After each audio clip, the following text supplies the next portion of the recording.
Иду. Ой, блин, стоит тут. Привет. С 8 марта это тебе. Ну погоди, самый-то главный подарок. Хоба! Ты чё, дурак? А где айфон? Ну, санкции же дети его возьмут. Ну, хотя это полит. Ладно, заходи. Борщ будешь? Да, буду. YouTube в любой момент могут заблокировать, поэтому прошу подписаться на нашу группу ВКонтакте и на наш телеграм-канал. В нашей группе ВКонтакте уже более 15 тысяч человек, а телеграм-канал уже уверенно подбирается к первой 1000. Спасибо. Всем привет, товарищи! В этом ролике мы сравним RTX 3050 от компании Polit версии Штормки с RTX 2060 6 гигабайт от компании Asus. Но это еще не все. С RTX 2060 12 гигабайт от компании MSI. Огромное спасибо подписчику, который мне ее предоставил на тесты. Пакета просто не было, что вы смотрите. Суть этого ролика в том, чтобы развеять мифы, которые ходят насчет RTX 3050 и RTX 2060. Знаете, что говорят? Говорят, что RTX 3050 в играх, где используются лучи при включении рейтрейсинга, она будет мощнее, чем RTX 2060. Так это или нет, вот и узнаем в этом ролике. А полный дотошный обзор Polit RTX 3050 Storm X вы найдете по подсказке справа вверху, и ссылочку оставлю в описании. Спойлер, карта получилась мега крутой. А вот RTX 2060 6 гигабайт от Asus версии Dual Evo получилась откровенным дерьмом. Почему? Да потому что они взяли охлад от 1660 с двумя тепловыми трубками Карл и вкорячили туда более горячий чип от 2060 и решили, что типа никто не заметит, как так и надо. Думал, мы не заметим. Заметили. Короче, реально, вы сейчас не ослышались. Две тепловые трубки на 2060. Что там по температурам, мы глянем чуть позже. По видеовыходам тоже смех. Старый древний DVI-D, мониторы с которым не выпускают уже много лет. 2 HDMI и только один Carl, DisplayPort. С одной стороны, вроде как и не критично. Да только вы спросите у своих друзей, сколько у них сейчас мониторов. Уверен, что каждый второй скажет, что у него 2 и более монитора на столе. Кстати, сколько у вас мониторов, напишите по-братски в комментарии, чисто для статистики. Практически все современные мониторы идут с проводом DisplayPort. Короче, смысл вы поняли. Если вы на RTX 2060 Asus Dual увидите надпись EVO, то лучше не надо.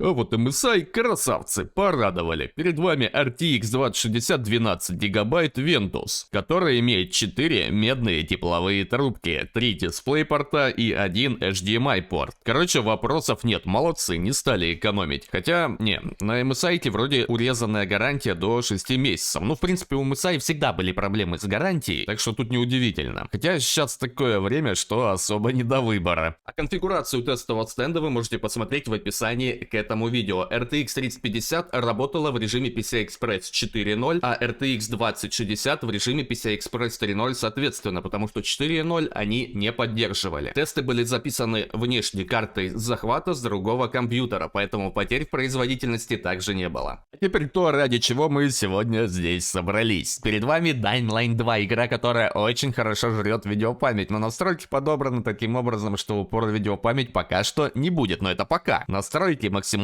DLSS в режиме качества, лучи выключены. MSI 2060 12 гигабайт тут мало того, что самая холодная, так еще и самая производительная. 58-59 градусов в начале. Далее идет 3050 Storm X, у ней 62 градуса. И Asus со своими 67 градусами. Ну чё, фанаты Asus, как вам там? По шуму скажу одно, плюс-минус одинаково. Какой-то разницы в акустическом комфорте я не услышал. Что касается производительности, 3050 Отцос Петрович 75 кадров против 81 у 2060 6 гигабайт и аж 86 градусов у 2060 12 гигабайт. Почему такая большая разница? Да потому что у 2060 12 гигабайт помимо увеличенного видеобуфера еще и больше вычислительных блоков, как тензорных, так и CUDA. Конкретнее с этим разберемся чуть позже. Кстати, упора в видеопамять здесь нет ни у одной карты, подчеркиваю. В таком режиме видяхи CUDA кушают до 3,5 гигабайт, у них нет выбора. А теперь, товарищи, врубим лучи на максимум и перейдем в DirectX 12. И вот тут отцос Петрович делает уже 2060 6 гигабайт. По загруженности видеопамяти вроде как упора нет, даже 5 гигабайт не жрет, но FPS крайне низкий, плюс повышенное количество фризов, что говорит об упоре в видеопамять. Возможно, просто баг мониторинга, потому что настройки у всех одинаковые. 38-40 кадров у 2066 гигабайт против 55-56 кадров у 3058 гигабайт и против, внимание, 66 кадров у 2060 12 гигабайт. Вот это видеокарта, пацаны, вот такую надо покупать было. И все-таки для 3050 8 гигабайт не лишние в 22 веке. Особенно если вы любители поиграть вот такие вот кривые порты по типу Dying Light 2. Ладно, не кривые, но тем не менее порты. 3050 съела 7,7 гигабайт видеопамяти по мониторингу. И думаю, съела бы больше, если бы она была. Как мы видим, даже 4К разрешение не понадобилось, чтобы унизить 6-гиговую 2060. Пацаны, я так же, как и вы, считал, что нужно брать всегда и для всего исключительно 2066 гигабайт вместо 3058 гигабайт.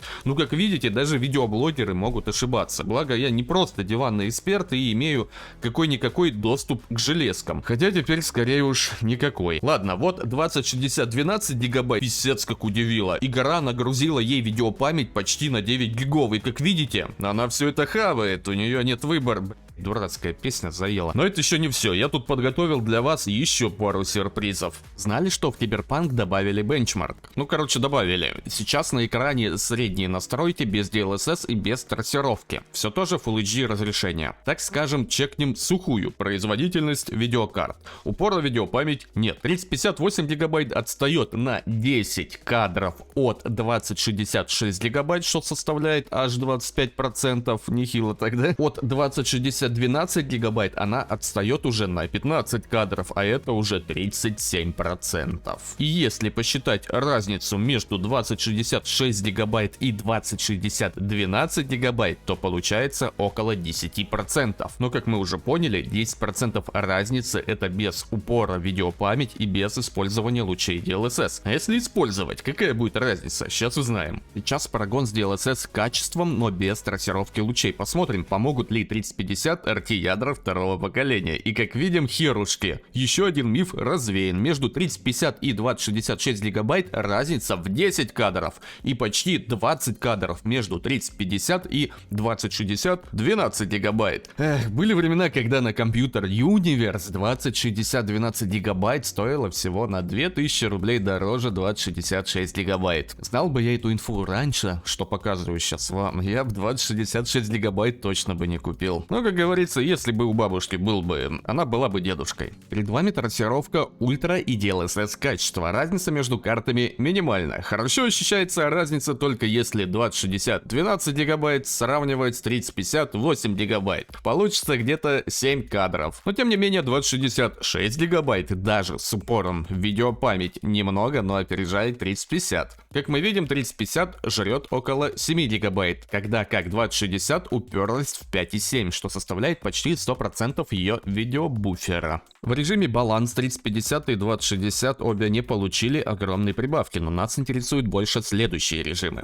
Режим DLSS ультропроизводительность. Производительность я пропустил. Чем выше режим DLSS, тем меньше потребление видеопамяти. Соответственно, сейчас мы сможем определить, как сильно страдает 2066 гигабайт от нехватки видеопамяти. И судя по счетчику FPS, можно вообще нахрен не смотреть на потребление видеопамяти в мониторинг. Я ожидал гораздо большей прибавки, а получил, ну, примерно в тех же пропорциях, как и раньше. Похоже, что Dying Light 2 одна из игр, в которой прибавка просто колоссальна, чего не скажешь про Cyberpunk. Ладно, что там в других играх? Horizon Zero Dawn, Full HD, настройки высокие, DLSS выключен. И как мы видим, разница между 3050 и 2066 гигабайт в этой игре по сухой производительности минимальна. Но вот 2060 12 гигабайт уверенно так обходит своих конкурентов. Включив DLSS в режим режим качества мы также не увидели какого-то превосходства от RT ядер нового поколения U3050. Судя по всему, это реально миф, который один сказал, другие начали повторять. Немного затронем тему PCI-Express 3.0 и 4.0 касательно RTX 3050. Раньше я тестил PCI-Express 3.0 только с выключенным ресайз-баром, но упустил такой вариант, что, к примеру, есть люди на Z390 чипсетах или на B450